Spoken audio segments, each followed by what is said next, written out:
Hello and welcome to summer 2021. Here we are in our first week of developmental psych and pretty excited not only that the last semester is over, but it's beautiful out. And well, I'm just going to make my way quickly through this material because I want to go outside. So this video is an example. Well, I'm going to be sending these videos out each week at the beginning of each week. They should be posted earlier in the day, probably the start of the week on Monday morning. This one in particular, I'm also sending out as an email because I'm introducing a lot of the course to each one of you. But in the future, you will be going into Brightspace in order to access these weekly videos and lectures. They have to do with the content we're covering that week and my expectations for you. So to start off, my name is Dr. Mark Cavanaugh. I am the chair of social sciences and psychology at KVCC, celebrating my 23rd year here at this institution, and I really like my job. So I'm here as your instructor to introduce you to the fascinating world of developmental psych, developmental psychology, lifespan development, all the kinds of ways that we do it. We basically are going to be taking all of those things you learned in Introduction to Psychology, and we're going to be examining them through the lens of how they change over time, which is really sort of the essence of the lesson today. Now, you're taking this class in a virtual environment. We are not going to be meeting face-to-face. There are no required Zoom meetings in this class, so we'll be spending almost all of our time in Brightspace. So I'm going to start off with this video going over a little bit about how I structure my classes. If you have taken Introduction to Psychology or Sociology or one of the other psych classes, this will be very familiar. I design all of the Brightspace classes, with the exception of Sam Brown's sociology classes. He does his own. But for all of the other classes in my department, I design the Brightspace components. They're all built very similar to one another, slightly different expectations each one depending on the course. So let me start off by introducing you to the actual course within Brightspace. So here, an introduction to PSY 215 Developmental Psych. And in this course, I want to emphasize that there are some very important components and documents that you need to familiarize yourself if you're going to be successful in this class. The first one, of course, is the syllabus. Now, the syllabus is a document that outlines the title and description, learning outcomes and learning activities and grading and whatnot. It's sort of a contract between you and me as to what I'm going to be doing and what I expect from you for you to be able to earn your grade. I use a combination of a textbook, which is downloadable for free, and a course book that I wrote. Now, the course book contains all kinds of content, and it goes into specifically what I would cover during lectures. Well, that was a little bizarre. Sorry about that little technical glitch. The course book goes into specific content that I would cover in lecture. It goes into the details of the assignments and whatnot. The textbook is a little bit more of a reference to be able to provide you with a much more broad range experience of developmental psych. So be sure that you read the corresponding chapters to each one of these. I'll be going over that shortly. There is a course timeline, and this is kind of the course calendar when everything is due, what we're going to be covering each week and what the expectations are for each week. And communication being vital. How do we get in touch with each other? How do I tell you what's going on in the class? How do you get information to me? All of that is nestled very nicely into our Brightspace class. So I'll do a little switching here, and we are going to go into Brightspace for this class. This is the actual live class. I haven't posted any of the announcements yet, so it's going to look a little bit different. But here we are in PSY 215 OLA with me. This is our summer class. And let's take a quick look around as to what's going on here. So first, when you come into the class, you are going to experience this section right here, this announcement section. I will be updating this all the time. It'll be updated with links to these videos every time I grade something, if I ever make a change to the class, if I ever want to add something interesting to the class, you'll see announcements there. So be sure that you come in and check those announcements as much as you can. Most of the time you'll be spending your time in this content section, and that's where, you know, all this information is. When you log in, it's gonna bring you to the overview syllabus section right here at the top. There's a video here about how to navigate inside of Brightspace, a little tutorial that I did on how to do discussions and quizzes and upload assignments and check your grades. Very, very important stuff. You scroll down, there's a little welcome announcement to the class by me.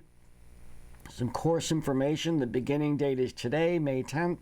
The last due date is August 1, 2021. I want you to be sure you recognize that that is before the official end of the summer term. So August 1 will be the due date and the final due date for things. We are totally online, no required meetings. Textbook and coursebook information is elsewhere. I'm going to show you that next. Here is some links to KVCC student services and academic services. Some stuff about actually, I will update this. There's a little video I have that I'm supposed to do right there. I'll get that updated. Just notice that. In terms of dealing with the hierarchy here, this of course is generic content here, but I am the chair, and then the person above me is Kathy Engelhart. And so if you're having any concerns or whatnot about the performance of anybody who is working for me, you would, of course, get in touch with me. And if you have some concerns about me, you would get in touch with Dean Engelhart. Of course, if you had some concerns with me, I would hope you'd just reach out to me. I'm a pretty approachable person, and so if there's anything that comes up, just send me an email. Down below here, we have a copy of the course syllabus. You can download this and print it out.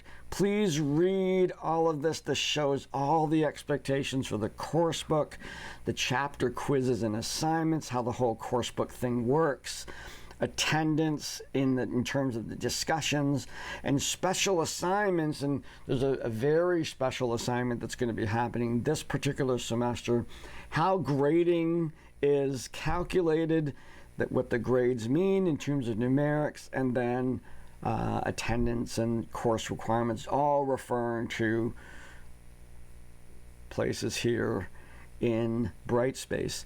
Now, as we make our way through this area right here, once I get my introduction into here, I want you to go into the introductions place here and participate in this discussion right here, the course lounge. Post a introduction to yourself to everybody in the class. Let's get to know each other a little bit. It's a really important part of learning online, is to develop a sense that we are not alone. We have a sense of community here. And then these two discussion boards remain open for the entire semester so that you can post course questions here regarding anything, due dates, questions about assignments and whatnot. And of course, the course lounge, where you can have kind of like off-topic conversations and get yourself a slice of pizza here, virtual pizza, by the way. Then we go into course documents, and this is really important here. These are a number of files related to my expectations in the course. So we have course expectations, course policies, face-to-face classroom behavior policies, online classroom behavior policies, a little bit of advice for success in college here. And then this last one, of course, very important. This is where you get your textbook and course book. You click on that, And there's your textbook. You click right there and you'll download a PDF version. And here is your course book, Developmental Psych. You can get it in a PDF format or an EPUB format. And the difference between those two is the PDF, of course, operates on all devices, and it's a smaller file. The EPUB is really designed for tablets. It's a little bit larger file, but it's a little bit more interactive, and you can jump from chapter to chapter a little bit more easily. So it's actually a really cool format. And the videos that I have that I've embedded in the document in the PDF, if you click on those or you tap on those, they'll bring you to YouTube or wherever. If you tap on the video that I've embedded in the EPUB, it'll actually play right there in the document. It'll stream right to your device as long as you're connected to the internet. So kind of keeps you from jumping around from place to place if you get that EPUB version of the course book. Now, let's take a look at the actual course book here. I got to get out of here and enlarging this a little bit. I am looking at this course book using Apple Books, and this is the EPUB version. Here's the cover of it. You can see this is the summer 2021 edition, and as you go through, there's all kinds of introductory material. You don't really have to read this. This is really kind of just the whole motivation for creating these books in the first place. The outcomes alignment has to do with how the activities in this class align with the American Psychological Association's standards for teaching psychology. And because this course is a part of my degree in psychology here at KVCC, so different assignments all align with, what does the American Psychological Association want you to know about developmental psych. And in addition, it also aligns with our learning outcomes as an institution. And I operationalize those as the value rubrics or value added learning for undergraduate education. Not bad, I remembered that. Value rubrics as they were presented by the Association of American Colleges and Universities, kind of national think tank having to do with liberal education. So I've aligned almost all of the assignments, all of the activities in the class to the kinds of outcomes that these organizations want you to have when you take a class like this in college. So as we make our way through that kind of a sort of extensive documentation here of those outcomes, we come to, there's me. That's me at a gig, actually, in the band that I play in. In the textbook, in the course book, it actually shows you the information about the textbook that I'm using to supplement here. And then we go into chapter 1, and so the introduction to lifespan development. And the chapters in the course book are organized in a structure that I call ALADA. It's a creation of my own, and the ALADA is a acronym. I think that's the word. Oh, a little too sunny outside. I'm not thinking straight here. ALOTA stand for Attention, Learning Outcomes, Teaching, and Assessment.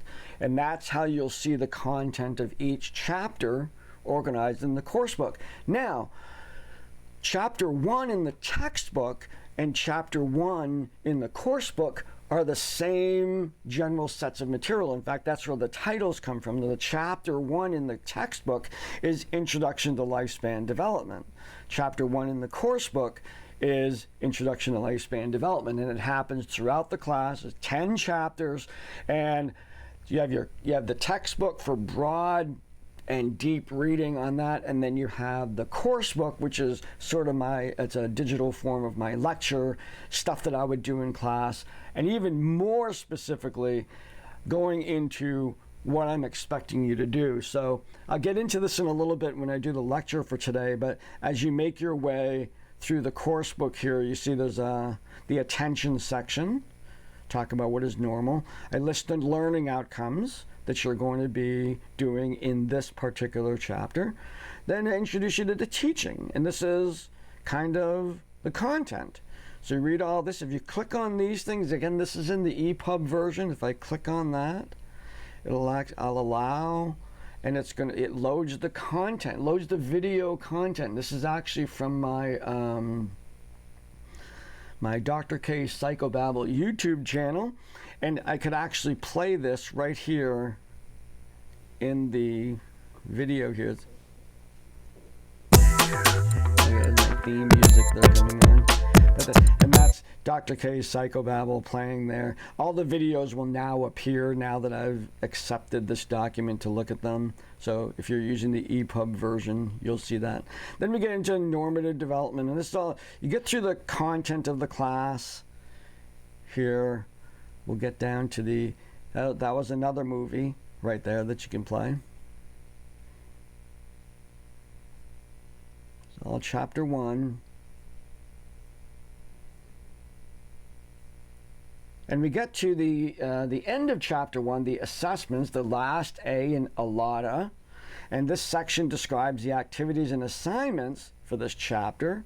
And here you'll have a description of the discussion and then the quiz. And there's the questions for the quiz. And then so you've read the chapter in the book, textbook, you've read all this material in the course book. Now you're ready to do the discussions in the chapter 1 quiz, and that's when we'll go back into Brightspace for that. And then when you're all done this, you go to chapter 2, heredity, prenatal development, and birth. So you can see there's a very, very close alignment between the course book and Brightspace. So as we look back into Brightspace here, I was just in the course book information, so you download that information. Now let's say we go back to content, and we look down here that there's chapter 1, chapter 2, chapter 3, and let's look at chapter 1. This is the first chapter, Introduction to Lifespan Development. And if you scroll down, you can see the actual discussion and the actual quiz. You click on there. This is in Brightspace, chapter 1. So you have, let's look at it really logically here. You've read the textbook leisurely to kind of get a feel for chapter 1. Read for detail in my course book. Get ready for those assignments or those assessments at the end. There will be discussions and quizzes. And then when you're ready to do that, log into Brightspace, go to the corresponding chapter, in this case, chapter 1, and you'll see the links to participate in the discussions and participate in the quizzes. Now, just because I'm thinking about it right now, the online discussions are really, really a vital part of the online learning experience. It's important that you go into those, participate in them. They are graded. You're graded on participation and the quality of your posts. So the quality should be self-explanatory. You're answering the prompt that I've given you there. The quantitative analysis of that is that you have posted at least a post response to my prompt, my question, and you have replied to at least 2 other individuals and their posts. This is supposed to be interactive. So you're supposed to look at what other people have written, learn from that, and respond to it with a question, respond to it with a, that's a really cool idea, this is what I'm thinking. I do not want you to do like cool or I agree or that doesn't count. You got to add something to the discussion. It's okay to do all that. Do that, but I'm not going to be counting those as your actual responses. You have to be really, really much more rich. Get this thing going. Challenge each other nicely. Do all that, and that's how you participate in these discussions. So you're back here in Brightspace here. Again, this is all under content, and we have this area called special assignments. And there's really only 2 because you're all part of an experiment. Some of you know this, some of you don't, but you're a part of an experiment. And I'm going to be going over the biography, but this area right here where it says Quest, this is brand new. I've created an agreement with McGraw-Hill Publishing to allow you to have access to Quest, which is an online tool very similar to The Sims. If you remember that video game where you're able to control people, you have a character and you're able to move them around a virtual environment. It's like that, except you're moving different age people through different environments and encountering challenges to their development, and you help them make decisions about whatnot, and then you successfully reach those milestones in development for each one of those characters. So I have a whole bunch of those for you to go play around in. This is a participatory assignment. It's worth 20% of your special assignments grade. The other 80% goes to the biography. It's not a really heavy weight, it's still part of the grade, but you'll be participating in each one of those online simulations, and you'll be answering some content quizzes related to the content that's covered in the simulation. I am evaluating this tool for inclusion in developmental psych for everybody going forward. So I'm asking you to do a little extra here for me by not only doing these things for grade, but at the end I'm going to be asking you to actually do an evaluation. Was it cool? Was it helpful? Was it a hindrance? Was it, did it load fast? The technology, did it load fast so you can experience it in real time and whatnot? So back to Brightspace. There'll be more information on this and I'll post in the announcements. Like I was saying, when there's more information on Quest, you'll come here and you'll see all of the links to the assignments and how to do that. So now this timeline here, probably one of the most important documents is, of course, this is when everything is due. So all the red things, those are the things that you have to get done. And you'll see that there's the biography interview is due July 25. The biography reflection is due August 1st. The Quest evaluation is also going to be due July 25. And then throughout here you see discussions and quizzes and assignment that you have to complete for each chapter in the course book. And that is how we progress through the class. So back to my little slideshow here is I have introduced to you the notion that we have these 4 pieces. The syllabus is in there. Showed you where that was. I'll show you where the textbook and course book is. Show the course timeline. And then communication with me either via email directly or in those discussion boards, the class lounge and the questions. This is all, of course, within Brightspace. So I hope that's been helpful to give you a little orientation. Let's get started with Chapter 1, it's an introduction to lifespan development. And the first thing that we need to talk about has a lot to do with why we study lifespan development and why I think it is so vital for individuals. Many of the individuals taking this class are in the healthcare field here at KVCC, or they're wanting to get into the healthcare field, and it is incredibly important for you to understand the developmental perspective.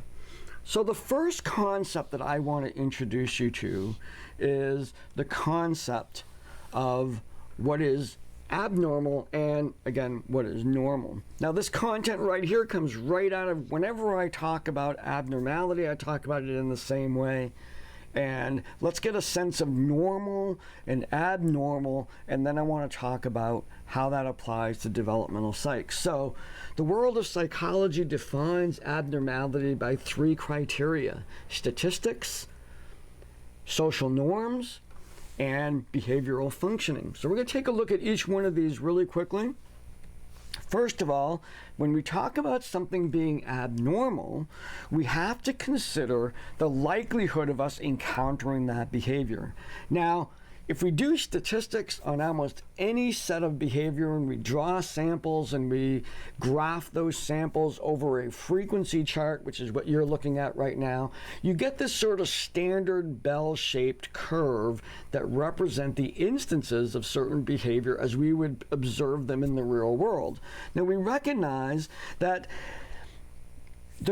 when we're looking at what is normal from a numerical, statistical point of view, we're looking at everything that lies within these, to skip over the specifics of the statistics, is 3 standard deviations above or below 99.72% of the behavior exists there. So if you think about like something innocuous like basketball skills, we have people, it's probably way on the low end that people, can't even like pick up the ball. And then you have people at the high end, just a few people that are professional NBA players. And then you have most of the people, right around the average. They might be able to dribble the ball, shoot it, might not, understand the game. But most of us are like that. Most of us are not in the rare pro. And most of us know a little bit more than nothing. So you can see that if we're measuring something like basketball skills, most of the people would be in the middle. We consider something abnormal when it's in those extremes. So we would say the individual who couldn't even recognize, let's say they've lived in the United States, but they couldn't even recognize what a basketball is, don't understand what a ball is, would not be able to understand that. That's probably pretty rare considering how popular basketball is. On the other end of abnormality are these extremely talented players who live and make millions of dollars playing basketball. That's those 2 levels of abnormality. And kind of highlights the idea that abnormal, from a statistical point of view, is not necessarily bad. Very, very rich, very, very healthy, very, very athletic, very, very beautiful, those kind of things, that's rare. And those are good. So abnormality from the statistical point of view is not necessarily a bad thing.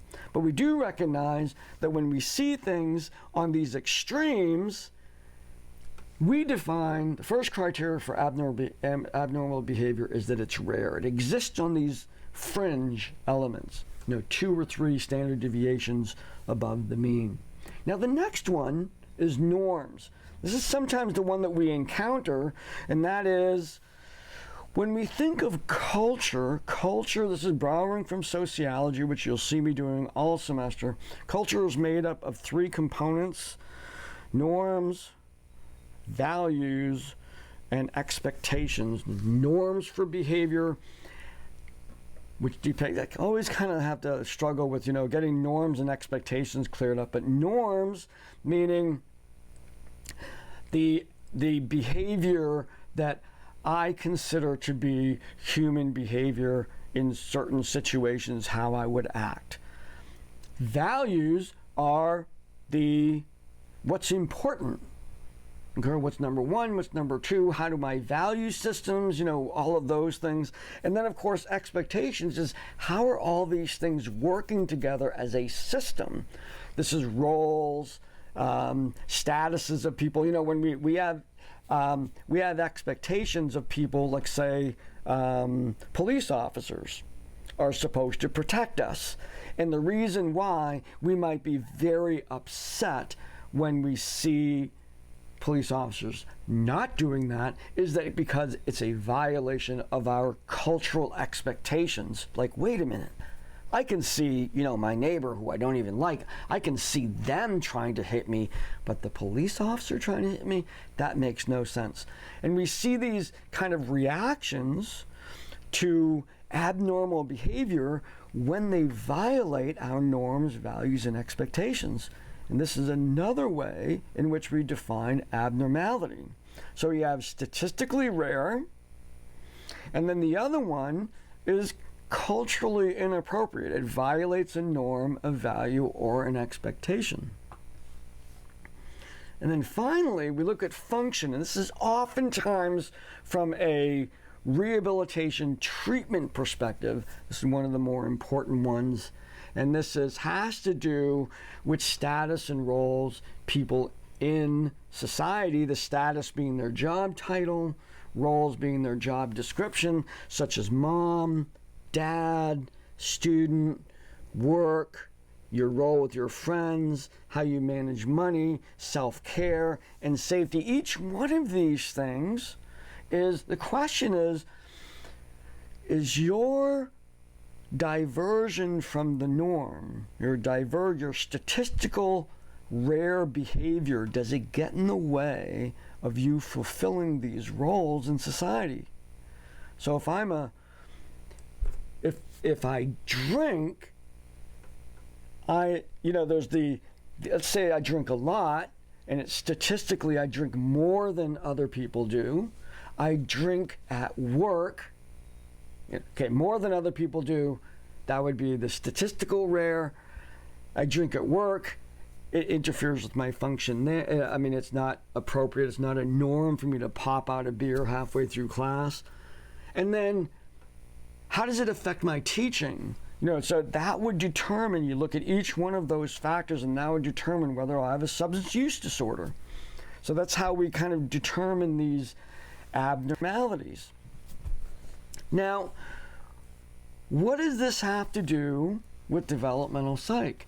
Now, the focus of learning developmental psych in this context is actually to learn the normal. What are the norms, values, expectations, statistically normal, and functional ways in which humans change over time, so that you have that foundation upon which to build and recognize when something is abnormal. Now, the interesting thing is what is considered normal in human development is really wide. Like, say, for example, we're going to be looking at adolescent behavior and some young adult behavior, and we're going to recognize that even though some of that behavior might be, to us as adults, irritating and frustrating and gets in the way, it's actually pretty normal. It's pretty expected. We would expect teenagers to be a little bit rebellious. We would expect them to be experimenting with their identity. We would expect, as we're going to look at early in this class, that a child, generally speaking, before the age of 9, prior to their adaptation in their cognitive abilities to concrete operational thinking, can't clean their room. And we're going to talk about that in detail, because you need concrete operational thinking in order to clean your room. So if they don't have that, then the innate ability to do that would not be there, and our expectations would have to be lowered. So, to start off, we as developmental psychologists, and what you're going to be presented with in this particular class, is all the theories and knowledge we have about normal development. Now, that said, here's an example about why we want to know normal development. I'm a nurse, I'm working in a hospital, and I have a brand new patient. That new patient has been diagnosed with type 2 insulin-dependent diabetes. They don't know anything about doing that, so I need to give them some patient instruction. How do I approach that? How do I approach this new patient? I haven't told you anything, and maybe inside your mind you're picturing this patient. But one thing that you don't know about this patient is, the first question I'd want to ask is, how old is the patient? Because if the patient is really young, for example, my methods for teaching insulin-dependent diabetes might involve the use of a teddy bear and an injection. However, if I did this with a person who was 35, that'd probably be kind of inappropriate. So by asking the question, I have the task, new patient, type 2 diabetes, insulin dependent, I need to teach them how to manage that. How am I going to construct that instruction? I need to know how old they are, because I'm going to use what I know about normative development for that age in order to modify and adjust my approach to that individual. So let's take a look at how that might play out. the developmental perspective. Here I meet a person, and I ask them, how old are you? And then based on that, they give me an age, and then I look into my old developmental course book, or maybe I have it all with me. I'd imagine there are different theories that describe the normal developmental theory, the normal developmental expectations I can have for a person that age. That helps me create an internal model of assumptions that I create going into this situation, creates expectations or the kinds of words and language and approaches that I'm going to use, and I act in a developmentally appropriate way to teach that person how to manage their diabetes in this. So now these assumptions that we make, of course, the approach that we have is open to change. I may have a 35-year-old individual, but then as I encounter them, I find out that they do not have the cognitive capacity of a regular 35-year-old, and I will have to change my expectations. I equally might find a 5-year-old who's way beyond the teddy bear and really is brilliant, understands, just a very, very smart kid, and I'm able to do a different approach. We're flexible, but our starting point is on normative development. So you're going to be learning in this class all of those theories and models for describing normal human development so that you can create those first expectations. It's also really important, this is how I usually use the developmental perspective. I work in the field of disability. And the mental health, physical, sensory disabilities, all of them, we often ask the age of onset. When did the disability start? It's difficult sometimes to pinpoint that in mental health, but if someone has a spinal cord injury, for example, we ask, well, when did it happen? And they say, well, they were 17 when they had that car accident. Now, I can then take the developmental perspective and I'd say, well, what's going on normally for a 17-year-old? And we think about their relationship with peers, that they're in school, they're in the midst of career development. Identity is a really big thing. Are they athletic or not? What about school activities? Sense of self, their role in the family. They're about to, preparing to move out maybe and go to college or stuff. Look at all the things that get impacted because the accident happened when they were 17. Not when they were 28, not when they were 56, and not when they were 5. Depending on when the accident happens determines the most prevalent issues that are going to be impacted by that particular disability. It's sort of the location phrase that we hear from people who are buying property. You're buying a house and they always say location. That's the most important thing about the house, more important than the house itself even. When we talk about the onset of a disease or someone's sick or someone's, that kind of thing, we think the developmental perspective. When did it happen? Because then we can look at that period of time and see how that disability would impact that individual. It allows us to ask questions and take that timeline perspective on it. Just like I said at the beginning, we're going to look at topics related to psychology, and we're going to see how they change over time.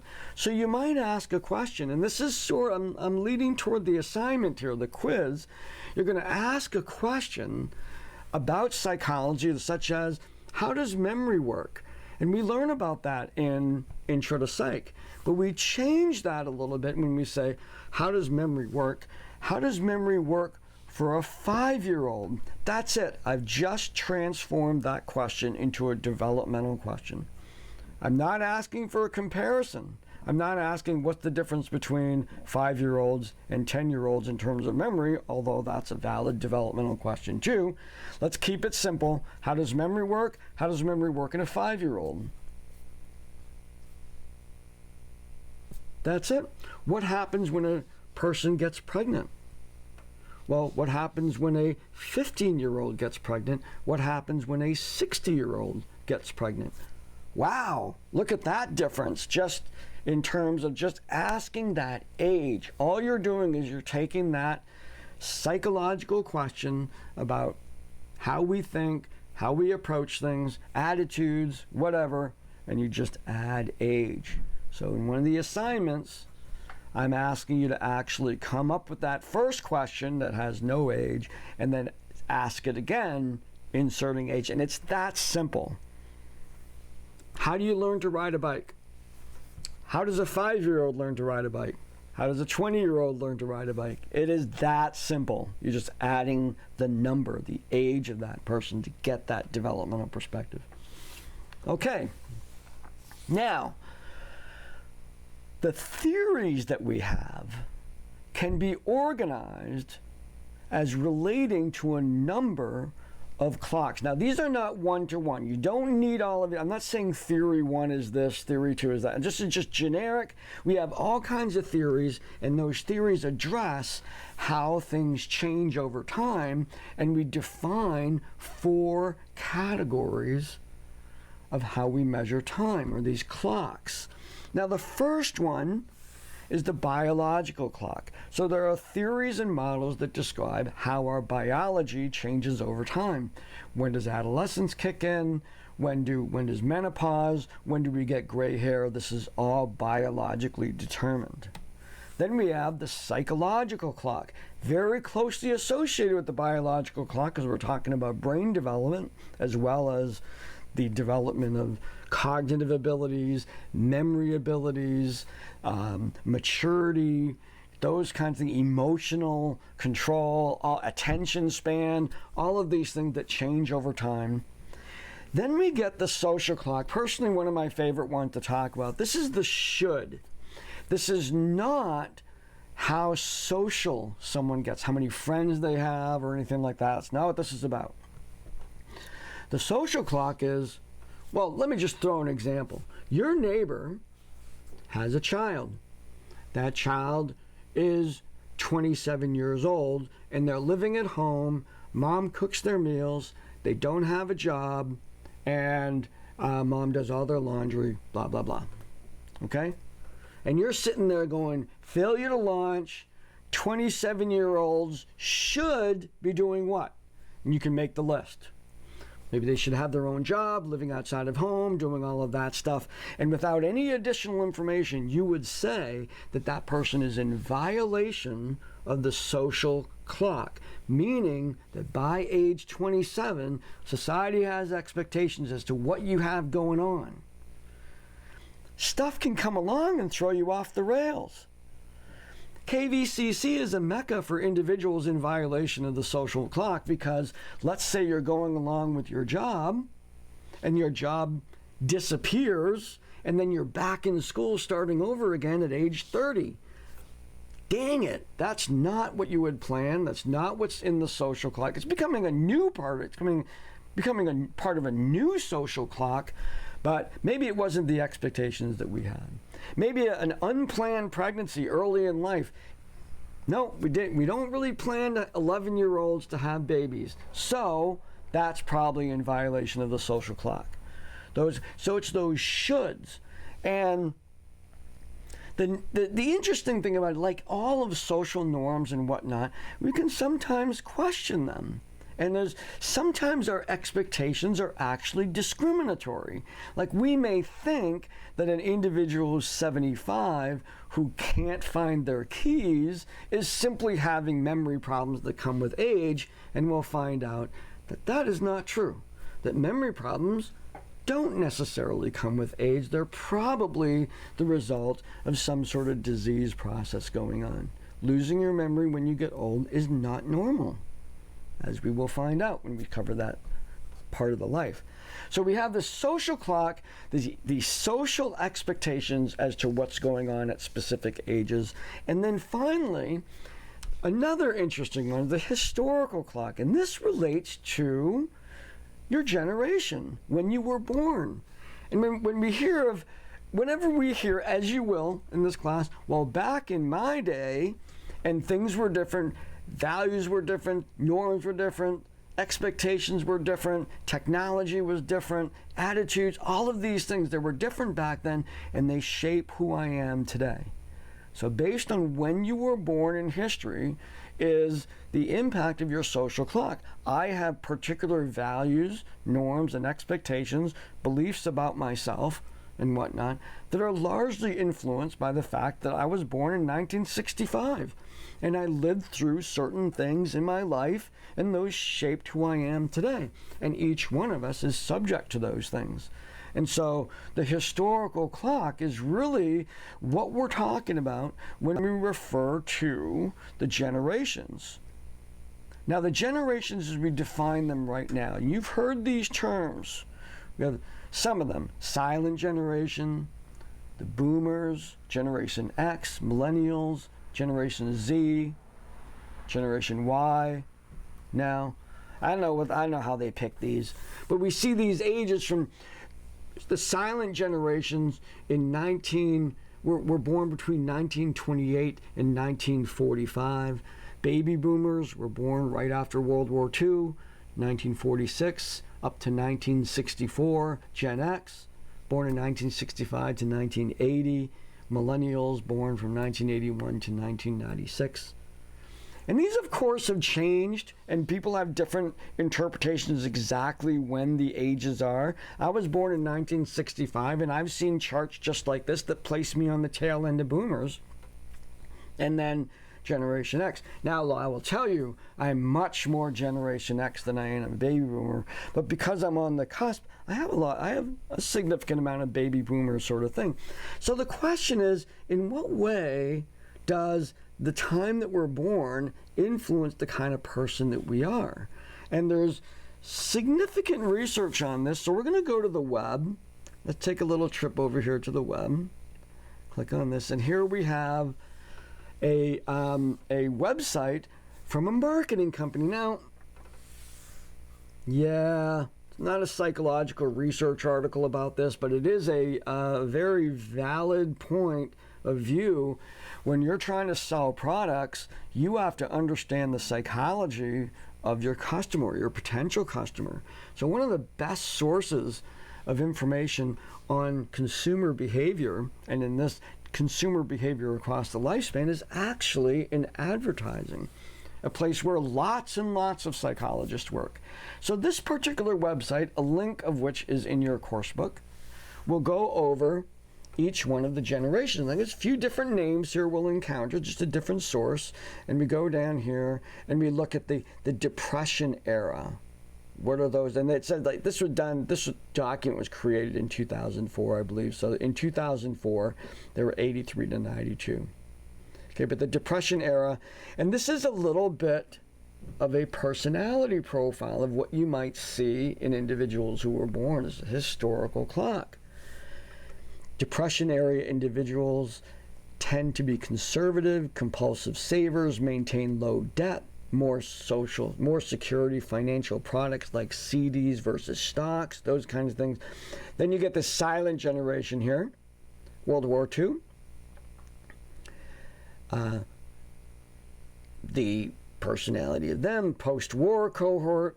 This is the right after, a little bit like right after the war. Here, this generation had significant opportunities in jobs and education as the war ended. These are some of these are individuals who went to war and then came home in the booming industrial age of the United States. We got the baby boomers here. We got Generation Jones, which actually, that one includes me right there. This is actually an interesting part about keeping up with the Joneses here. And Generation X, which is actually what describes me a lot better. See, this is one right here. Like this one, I'm a boomer too, because I was born in 1965 on this list, and it was 1966 before Generation X came along. And then we have Generation Y, or Echo Boomers, the millennials, Generation Z. And you see the characteristics of these individuals sort of looked at based on when they were born. So you could maybe look at the different individuals in your life and make a determination as to how much they match. Do you match up with, the expectations that are on there? So here's that chart again. Which generation are you born as? A manifestation of the actual historical clock. Now, when we have these bunch of theories and models, where do these come from? Now, of course, they come from research. Now, research done within developmental psych is a little bit different than others. And first and foremost, because we're looking at things over time, when we study things, we either, there's different ways we can study something longitudinally, meaning we study something for a really long time and watch how it changed. And then we have a mixed method where we can take individuals of different ages and study them at the same time. We know that there are different historical clocks, but we can see how something like memory or perception or whatever can change over time. Not quite as good as longitudinal studies, but truth be told, you live long enough to see the results of your study. If you, like I point out in the course book about the Harvard study, the originators of the Harvard study are no longer alive. So those individuals created a longitudinal study that's been going on for 70 plus years now. And those individuals, in essence, don't get to see the end of it because it's a longitudinal study. And so they're looking at how people change over time, and we'll be referring to that study later in the course. But we have cross-sectional, where we say, okay, I want to learn how things change over time, so I'm gonna study 5-year-olds, 10-year-olds, and 12-year-olds, and I'm going to see how they're different, and assume that some of those changes are because of developmental changes. Now, aside from that, we use the same methods as we use in all kinds. We just apply them in terms of either longitudinal or cross-sectional. So the specific methods that we look grouped together are called empiricism, and this is the actual creation of knowledge based on evidence, that we are collecting information. This is the word for that. So there's a lot of stuff that's been going on over the last few years about what is truth, what is not, fake news, blah, blah, blah. Empiricism is the word to describe that says, I am going to call true only the things that I have directly evidenced. And it's not even really, I was going to say observed, but that's not even true because our observations are tainted. But there's evidence to support this. So it's a discipline of mind as a scientist to say I'm only going to call true what there's evidence on based on the scientific method. So within empiricism, we have a number of different ways in which we can collect information both longitudinally and cross-sectionally. One way is through surveys. We can survey people over a long term. That's what they did with the Harvard study. We can directly observe people over a long period of time. We can use existing data on people over a long period of time. We can do experiments across the lifespan over and over. We can look at specific case studies, and we can do interviews. So all of these ways in which we can gather information, and psychologists gather that and they create models and theories and what to describe how things change. You are going to be partaking in a research study in this class. Your major assignment, the biography, is actually a case study interview.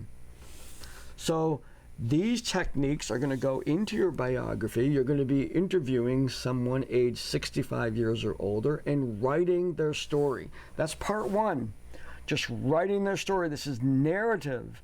And just to give you some indication on that, certainly ask questions if you need more information. There's all kinds of information I've included in the course book. In the last chapter of the course book is about the biography. And skip the other ones. For this class, I've taken out the cultural dimensions of pregnancy and childbirth, and I've taken out the identity assignments, and I've replaced them with the quest assignments. So those are listed in your course book, but you don't have to do them. The biography is listed there, and you do have to do it. All kinds of information about writing this narrative and writing it as, Henry was born in 1942, and you write their story, write their whole story. Then, what you're going to do after that is you're going to do a reflection paper. And based on that story, you're going to link stories to different theories that you've learned in this class. How cool is that? So there's 2 papers. First, a biography, which is a story, and then the reflection paper, which actually applies the theory. A bunch of other questions I have for you during that as well. So here we are at the end of chapter 1, this first week here. What do I want you to do this week? First, we have a discussion on developmental clocks, where I want you to talk about your biological clock experiences, your psychological clock experiences, historical clock's always fun, social clock. Maybe some of you are in college at the wrong time. That'd be a social clock thing. Maybe some of you might understand, some of you in this class might understand that I used to evaluate the quality of my stereo by the quality of the needle on my turntable. Definitely historical. For someone to know what I'm talking about, they would have to, although vinyl's coming back, but not the way it was when I was a kid. Now, you could also talk a biological clock, maybe I was an early developing person or a late developing person. We're going to be getting into some of that content. And psychological development, maybe you had a child early, sort of social clock there, but the psychological development was and I matured fast. I took it on and I grew up fast. And that would be an example of both a violation of the social clock, but then also an adaptation of the psychological clock in order to accommodate for those changed circumstances. So we're going to have a discussion about that, sharing that information. Each one of you sharing an example of any one of those clocks. Then, in the quiz, I'm having you actually do that little task of taking a psychological question and adding age. Keep it simple. You don't have to answer the question. This is just an exercise in adding age. So, what's the best exercise routine? Might be a question that I would ask from a psychological perspective. And I would change that into a developmental perspective by saying, what's the best exercise routine for a 75-year-old? That's different than what's the best exercise routine for a 14-year-old. Either one of those I could put in there. Just add the age to the existing question. So you're coming up with that question, and then you're just adding age to the next one. That's all I'm asking you to do, what the quiz is about. Now, in addition, particularly this summer, we have 12 weeks for you to get all of this done. You need to find your biography subject. Now, in Brightspace, I'm going to go there again. In Brightspace,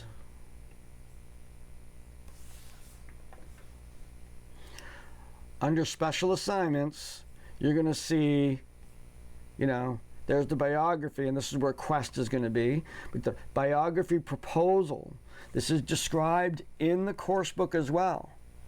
You have to tell me who you are going to be interviewing, how you know them.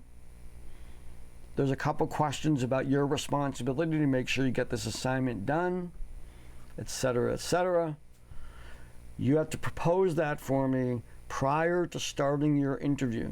So to get the onus of responsibility is on you.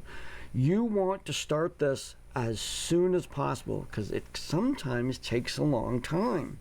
This is not an assignment that you wait until the last minute or I'll get that done during the last couple weeks. Nope.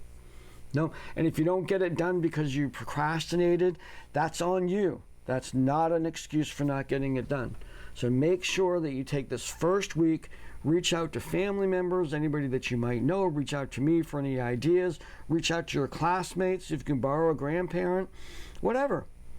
Reach out and find the person age 65 years or older who you can interview and write their life story. It is a honorable thing to do. It is a very, very meaningful assignment for both of you. I've been doing this for 23 years. This assignment has existed in my classes for 23 years, and it is a very cool experience. So as much work as it seems in front of you, embrace it early so you can get the full enjoyment and full benefit of having done this with someone so special in your lives.